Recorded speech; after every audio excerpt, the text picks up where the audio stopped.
Assalamualaikum warahmatullahi wabarakatuh. Bismillahirrahmanirrahim. Alhamdulillahirabbil alamin wassalatu wassalamu ala asyrofil mursalin sayyidina maulana Muhammadin wa ala alihi washabihi ajmain amma ba'du.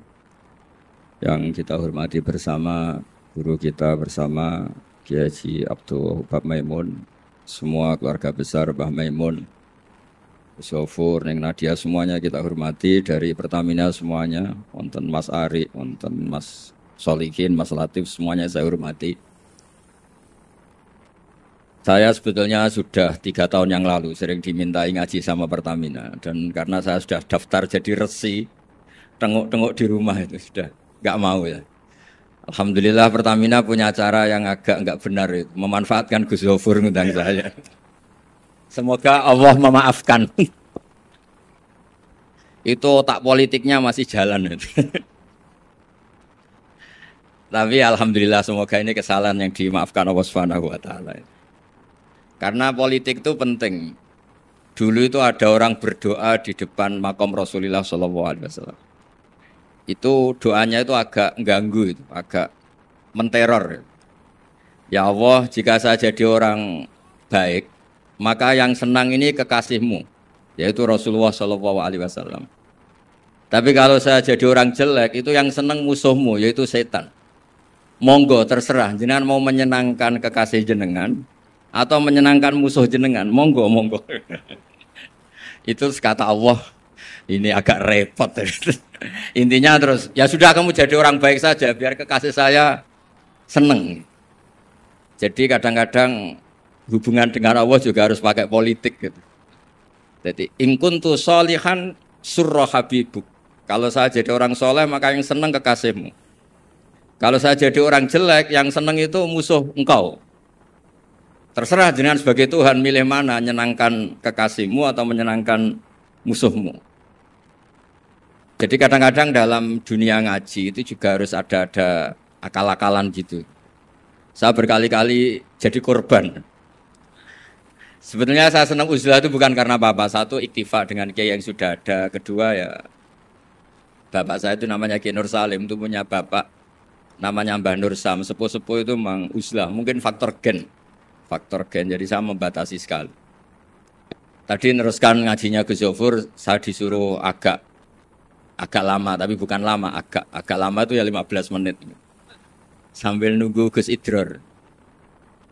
Tadi beliau cerita Mbah Maimun itu menjadikan belajar itu torekoh. Torekoh itu ilmu, kata Mbah Mun, mengajar. Jadi beliau saking tawaduknya enggak pakai bahasa Arab. Memang teks hadisnya itu, Arabnya itu ad-dunya mal'unah. Mal'unun ma fiha illa dzikrawah wa ma walahu. Aw aliman aw muta'aliman. Jadi dunia ini semuanya terlaknati. Kecuali yang terkait ingat Allah, ingat belajar, ingat ilmu. Saya sering, karena saya ini termasuk peneliti, saya bikin analogi. Ada rumah itu lengkap, ada kamar mandinya, ada kamar tidurnya, ada makanannya. Tentu yang masuk rumah itu terburuk itu adalah nggak ngerti yang punya rumah itu siapa. Nggak punya rumah itu siapa, kamu langsung makan, langsung tidur, langsung memanfaatkan isi rumah itu. Tanpa ingin tahu yang punya siapa. Betapa buruknya itu. Nah, kira-kira seperti itulah pengajaran kita di pesantren. Pertama yang harus kamu ngerti itu ma'rifatullah. Kamu tahu yang punya dunia ini siapa. Kok tahu-tahu kamu pakai minyaknya kamu bor Pak Arif, terus dijual, terus menghidupi sekian banyak orang, itu milik siapa? Itu tidak milik direkturnya, milik Allah Subhanahu wa taala. Jadi memang ngerti itu nomor 1. Jadi ya sama, kamu mau sowan sini itu harus matur Mbah Ubab sebagai putra Mbah Mun tertua, matur Mbah Ghafur. Kalau ngundang saya ya harus lewat Gus Sofur. Jadi pokoknya harus ngerti dulu gitu. Intinya itu harus ngerti dulu. Itu ada orang Gus biasa dimarahi istrinya tuh senengnya sama saya bukan main. Karena saya sering cerita ilmu itu penting. Yang bikin orang nggak kaget tuh ilmu. Kamu tahu kan istri kamu pantangannya itu kamu pulang nggak bawa uang, sudah gitu punya cerita di luar kamu tuh nggak macem-macem. Ya Gus tahu. Setelah pulang betul-betul tidak bawa uang, ada kabar kamu macam-macam. Istri kamu marah, tidak marah. Setelah marah betul, Anda harus bangga. Karena itu sesuai teori ilmu Anda. Akhirnya setiap dimarahi istri itu, dia bilang, ternyata ilmu saya akurat. ilmu saya benar gitu. Jadi ilmu itu penting supaya kalau kita ngalami apa itu tidak kaget. Di mana-mana atasan itu ya marahi bawahan. Bawahan itu takut sama atasan. Suatu saat kamu dimarahi Pak Ari, ya berarti sodako ilmu saya memang akurat. Karena tidak ada ilmu yang mengajarkan bawahan marah sama atasan. Ya sudah, anggap saja itu sesuai teori. Jadi enak lah, anut ilmu itu enak. Tadi kalau Gus Zofur cerita dulu di Madrasah Sarang sampai di Al-Azhar, itu takutnya kiai itu kalau diancam santri itu boyong.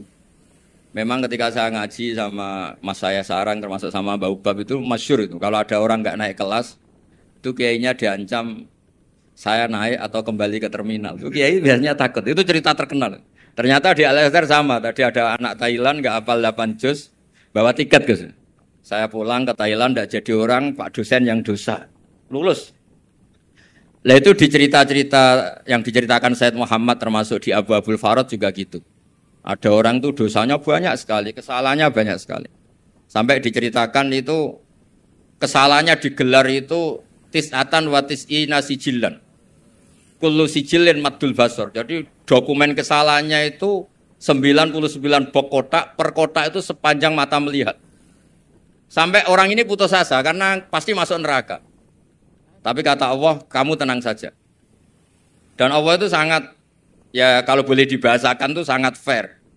Sampai Allah tanya, adzolamat kakatabati, apa para penulisnya itu dolim sama kamu? Sehingga sentimen, kalau kamu jelek ditulis, kalau baik gak ditulis. Tidak Gusti, memang saya salah betul. Jadi di antara pertanyaannya Allah itu adzolamat kakatabati. Akhirnya terus sampai itu nyata salah, terus kata Allah, la zulma alaikal yaum. Kamu tenang saja, kamu punya satu kebaikan.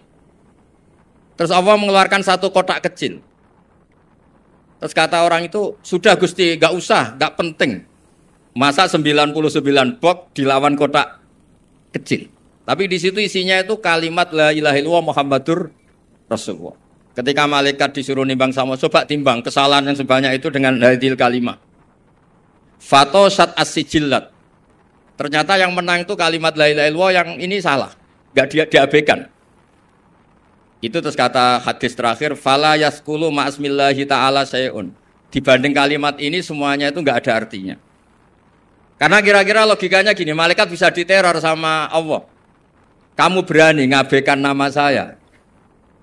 Jadi kalau saya dipanggil orang 1000, terus satu Gus Zofur, itu milih Gus Zofur. Kamu berani mengabaikan putra Mbah Maimun, kan saya tidak berani. Jadi kira-kira gitu. Malaikat ditanya sama Allah, kamu berani mengabaikan kalimah la ilaha illallah? Ya tidak berani Gus, dia sudah menangkan.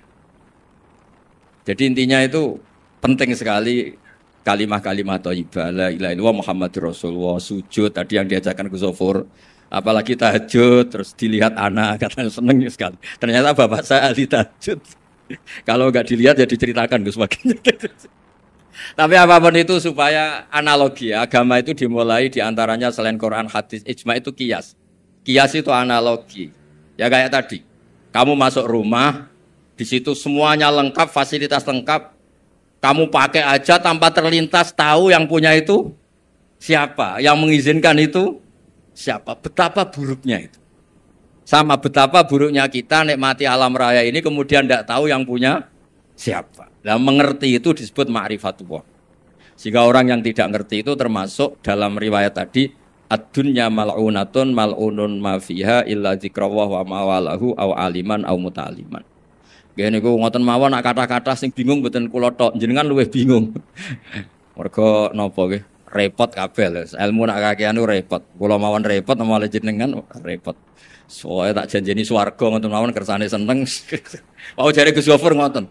Ado-ado Semarang rene numpak bis mlebu hadis man salaka tariqan yaltamisu fi ilman sahalallahu lahu tariqan apa ilal jannah. Jadi pokoke ngaji teng adat pesantren guys, pokoke sing seneng wis mboten ngancam-ngancam wis.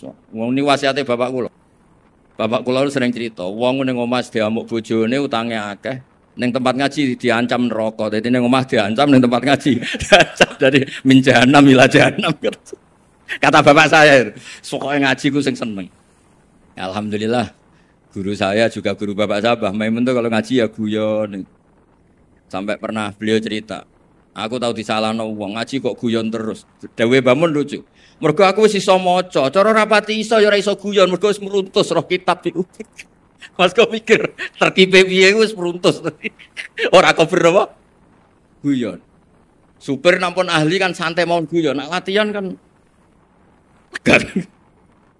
Dari kadang-kadang guyon itu buktekno alime, orang tertentu tapi tentu yang sekali berbahmun, yang sekali berorang-orang. Ya matur mawon kula kepengin pokoke jenengan ngerti lah kenapa yang tidak malun, yang tidak terlaknati itu orang yang ngerti karena kamu masuk Pertamina harus tahu direkturnya siapa, prosedurnya kayak apa, masuk rumah juga gitu, nyupir juga gitu. Pertama yang harus tahu ini remnya kayak apa, semuanya harus tahu. Dan tentu di alam raya ini yang penting adalah tahu. Makanya di Imam Bukhari ketika cerita babu fadilatil ilm, terus beliau mendalil qala ta'ala fa'lam annahu la ilaha illallah fabada'a bil ilmi. Kata beliau kalimat yang menyelamatkan dunia akhirat itu la ilaha illallah Muhammadur Rasulullah. Hanya kata ilmu yang bisa mendahului kalimat itu, yaitu fa'lam annahu la ilaha illallah. Jadi kalimat yang sesakral itu enggak ada kata yang mendahului kalimat itu kecuali kata ilmu, yaitu fa'lam. Kata Imam Bukhari fabada'a bil ilmi. Nggih, ngoten mawon Mas Ari, matur nuwun sanget. Assalamualaikum warahmatullahi wabarakatuh.